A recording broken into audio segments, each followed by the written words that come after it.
आज हम पढ़ेंगे चैप्टर 5 हमारे राष्ट्रीय लक्ष्य। इसमें आ है राष्ट्रीय लक्ष्यों की प्राप्ति और बा है लोकतंत्र एवं नागरिक। इसके दो पार्ट हैं। पहला पार्ट है राष्ट्रीय लक्ष्यों की प्राप्ति और दूसरा पार्ट है लोकतंत्र एवं नागरिक। अभ्यास प्रश्न पत्र में पहला प्रश्न है सही विकल्प। निम्नलिखित प्रश्नों के सही विकल्प चुनकर लिखिए। हमारा राष्ट्रीय लक्ष्य है लोकतंत्र, खा राजतंत्र, गा साम्राज्यवाद, घा तानाशाही। हमारा राष्ट्रीय लक्ष्य है लोकतंत्र। इसका सही उत्तर है उत्तर का लोकतंत्र। हम विश्व में सर्वत्र शांति चाहते हैं। हम विश्व में सर्वत्र शांति चाहते हैं। यह कथन किसने कहा था? का सरदार वल्लभ भाई पटेल, खा पंडित जवाहरलाल नेहरू, गा लाल बहादुर शास्त्री या घा महात्मा गांधी। हम विश्व में सर्वत्र शांति चाहते हैं। यह कथन पंडित जवाहरलाल नेहरू ने कहा था। इसका सही उत्तर है पंडित जवाहरलाल नेहरू।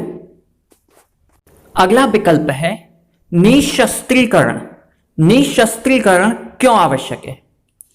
विश्व शांति की स्थापना के लिए, खा युद्ध के लिए, गा सरकार बनाने के लिए या घा परमाणु शस्त्रों के लिए। निशस्त्रीकरण क्यों आवश्यक है? विश्व की शांति के लिए, युद्ध के लिए, सरकार बनाने के लिए या घा परमाणु शस्त्रों के लिए। उत्तर है विश्व शांति की स्थापना के लिए। उत्तर नंबर का विश्व शांति की स्थापना के लिए।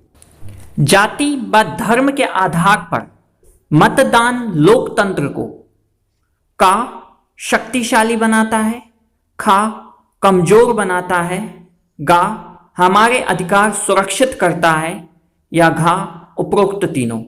जाति व धर्म के आधार पर मतदान लोकतंत्र को कमजोर बनाता है। उत्तर नंबर खा कमजोर बनाता है। वयस्क मताधिकार के लिए आयु निर्धारित है।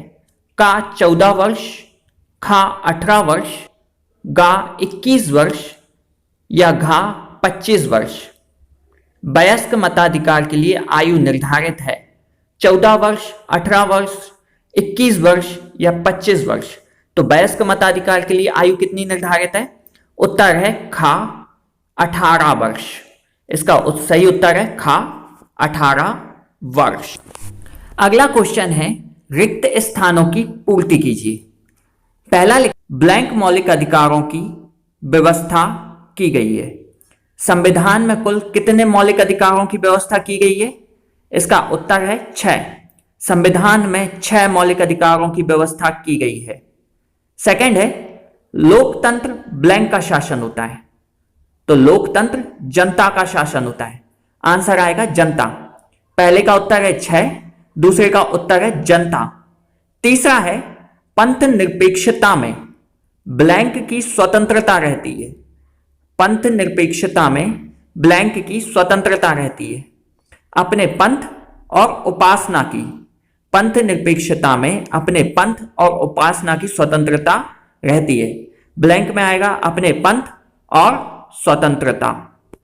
4th नंबर का लिखा है गुट निरपेक्षता का अर्थ है सैनिक संगठनों से ब्लैंक रहना। गुट निरपेक्षता का अर्थ है सैनिक संगठनों से ब्लैंक रहना। तो इसका उत्तर है अलग। तो गुट निरपेक्षता का अर्थ है सैनिक संगठनों से अलग रहना। 5th नंबर का है लोकतंत्र का मुख्य तत्व ब्लैंक समानता और है। तो लोकतंत्र का मुख्य तत्व स्वतंत्रता, समानता और बंधुत्व है। और के बाद भी ब्लैंक है, उसमें आएगा पहले में स्वतंत्रता, दूसरे में बंधुत्व। इसके बाद है अति लघुत्तरीय प्रश्न। अति लघुत्तरीय प्रश्न में पहला है स्वतंत्रता के प्रकार बताइए। स्वतंत्रता के प्रकार। उत्तर है व्यक्तिगत स्वतंत्रता, नागरिक स्वतंत्रता, राजनीतिक स्वतंत्रता, आर्थिक एवं सामाजिक स्वतंत्रता और धार्मिक स्वतंत्रता। ये सभी स्वतंत्रता के प्रकार हैं। व्यक्तिगत स्वतंत्रता, नागरिक स्वतंत्रता, राजनीतिक स्वतंत्रता, आर्थिक एवं सामाजिक स्वतंत्रता और धार्मिक स्वतंत्रता आदि स्वतंत्रता के प्रकार हैं। सेकंड क्वेश्चन है समानता का अर्थ लिखिए। समानता का अर्थ लिखिए। उत्तर है नागरिकों के संपूर्ण विकास के लिए राज्य द्वारा समान अवसर उपलब्ध करवाना समानता है। नागरिकों के संपूर्ण विकास के लिए राज्य द्वारा समान अवसर उपलब्ध करवाना समानता है। यह सेकंड प्रश्न का उत्तर। लोकतंत्र किसे कहते हैं? थर्ड क्वेश्चन है किसे निर्वाचित करके भेजती है? ऐसा लोकतंत्र जहां जनता अपने प्रतिनिधि निर्वाचित करके भेजती है उसे अप्रत्यक्ष लोकतंत्र कहते हैं। भारत में अप्रत्यक्ष लोकतंत्र है। ऐसा लोकतंत्र जहां जनता अपने प्रतिनिधि निर्वाचित करके भेजती है उसे अप्रत्यक्ष लोकतंत्र कहते हैं। भारत में अप्रत्यक्ष लोकतंत्र है। फोर्थ नंबर का है क्वेश्चन, लोकतंत्र में प्रत्येक नागरिक को साक्षर क्यों होना चाहिए? लोकतंत्र में प्रत्येक नागरिक को साक्षर क्यों होना चाहिए? उत्तर है लोकतंत्र में प्रत्येक नागरिक जागरूक और साक्षर होना चाहिए ताकि वह अपने मत का उचित प्रयोग कर सके। लोकतंत्र में प्रत्येक नागरिक जागरूक और साक्षर होना चाहिए, मतलब पढ़ा लिखा, ताकि वह अपने मत का उचित प्रयोग कर सके। ये लोकतंत्र में साक्षरता के लिए अत्यंत आवश्यक। अब इसके बाद है लघुत्तरीय प्रश्न। उत्तर है जहां पर वयस्क व्यक्ति को मत देने का अधिकार प्राप्त हो उसे वयस्क मताधिकार। हमारे देश में 18 वर्ष की आयु पूर्ण कर लेने वाले हर नागरिक को देने का अधिकार प्राप्त है। यह मताधिकार का सबसे सिद्धांत है। वयस्क मताधिकार का अर्थ है जहां पर आपका अधिकार प्राप्त हो उसे मताधिकार कहते हैं। हमारे देश में 18 वर्ष की आयु पूर्ण कर लेने वाले हर नागरिक को मत देने का अधिकार प्राप्त है। यह मताधिकार का सबसे अधिक प्रचलित सिद्धांत है। अगला क्वेश्चन है हमारे राष्ट्रीय लक्ष्य कौन कौन से हैं? हमारा देश प्रजातांत्रिक देश है, अतः हमारे लक्ष्य हैं लोकतंत्र, पंथ निरपेक्षता, राष्ट्रीय एकता, स्वतंत्रता, समानता, सामाजिक समरसता, अंतरराष्ट्रीय शांति और सहयोग। हमारे देश के जो राष्ट्रीय लक्ष्य हैं वो हैं लोकतंत्र, पंथ निरपेक्षता, राष्ट्रीय एकता, स्वतंत्रता, समानता, सामाजिक समरसता, अंतरराष्ट्रीय शांति और सहयोग। अगला क्वेश्चन है न्याय का वास्तविक अर्थ लिखिए। न्याय का वास्तविक अर्थ लिखिए। न्याय उस सामाजिक स्थिति को कहते हैं जिसमें व्यक्ति के पारस्परिक संबंधों की उचित व्यवस्था की जाए, जिससे समाज में व्यक्ति के अधिकार सुरक्षित रहें। न्याय की धारणा सत्य और नैतिकता के रूप में भी समझी जाती है। न्याय उस सामाजिक स्थिति को कहते हैं जिसमें व्यक्ति के पारस्परिक संबंधों की उचित व्यवस्था की जाती है, जिससे समाज में व्यक्ति के अधिकार सुरक्षित रहें। न्याय की धारणा सत्य और नैतिकता के रूप में भी समझी जाती है। यही न्याय का वास्तविक अर्थ है। इसके बाद है दीर्घ उत्तरीय प्रश्न। दीर्घ उत्तरीय प्रश्न में पहला है, हमें अंतरराष्ट्रीय शांति और सहयोग की आवश्यकता क्यों है? हमें अंतरराष्ट्रीय शांति और सहयोग की आवश्यकता क्यों है? उत्तर है, विज्ञान ने संसार को आज समेट कर रख दिया है। विश्व के किसी भी कोने में होने वाली घटना का प्रभाव आज संपूर्ण विश्व के लोगों पर पड़ता है। अतः हम भी केवल तभी शांति से रह सकेंगे जब विश्व भर में शांति होगी और हम अपने संपूर्ण संसाधनों को तभी जनता के हित एवं विकास में लगा सकेंगे जब देश में शांति रहने का विश्वास हो। विश्व का लगभग हर एक भाग दूसरे से भौगोलिक रूप से भिन्न है तथा उसकी अपनी विशेषताएं हैं। हमें अंतरराष्ट्रीय और सहयोग की आवश्यकता क्यों है? विज्ञान ने संसार को आज समेट कर रख दिया है। विश्व के किसी भी कोने में होने वाली घटना का प्रभाव आज संपूर्ण विश्व के लोगों पर पड़ता है।